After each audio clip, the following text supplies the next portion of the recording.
महत्त्वाच्या बातम्या. प्रायोजक जगन्नाथ गंगाराम पेडणेकर ज्वेलर्स. एक सुवर्णमय परंपरा.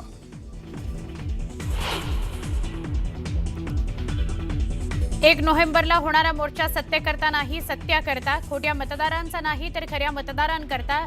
गल्ली ते दिल्ली मोर्चाची दखल घ्यायला भाग पाडा. नेते पदाधिकाऱ्यांना राज ठाकरेंचे आदेश.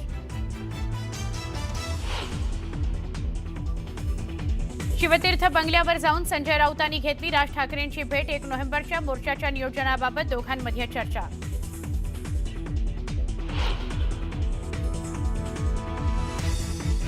पंतप्रधान नरेंद्र मोदी आणि उपमुख्यमंत्री एकनाथ शिंदे यांची जवळपास 1.5 तास बैठक. महायुतीत सन्मान राखत जागा द्यावी शिंदेंची मोदींकडे मागणी. तर काही महत्त्वाच्या प्रकल्पांवर चर्चा झाल्याची सूत्रांची माहिती.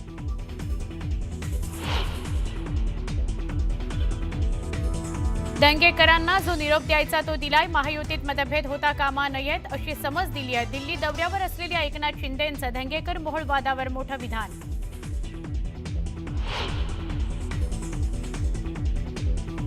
नांदेडमध्ये अजित पवारांच्या सभेत 2 शेतकऱ्यांकडून कर्जमाफी संदर्भात घोषणा. दोन्ही शेतकरी ताब्यात तर कर्जमाफी करणार नाही असं कधीच आम्ही म्हटलं नाही. अजितदादांचं स्पष्टीकरण.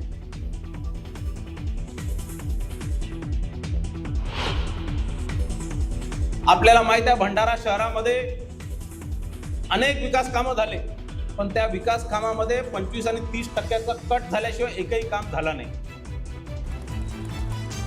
भंडारा नगर परिषदेत कोट्यवधींचा घोटाळ्याचा आरोप. 25 ते 30% कमिशन शिवाय काम होत नाही. परिणय फुकेंचा दावा.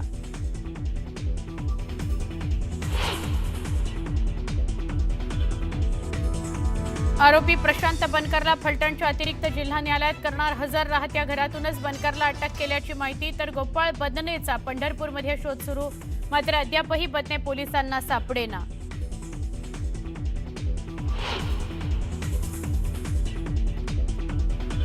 फलटण महिला डॉक्टरच्या आत्महत्या प्रकरणातील आरोपी प्रशांत बनकरला पोलिसांकडून अटक. महिला डॉक्टरच प्रशांतला त्रास देत होती. बनकरच्या कुटुंबाचे महिला डॉक्टरवर आरोप.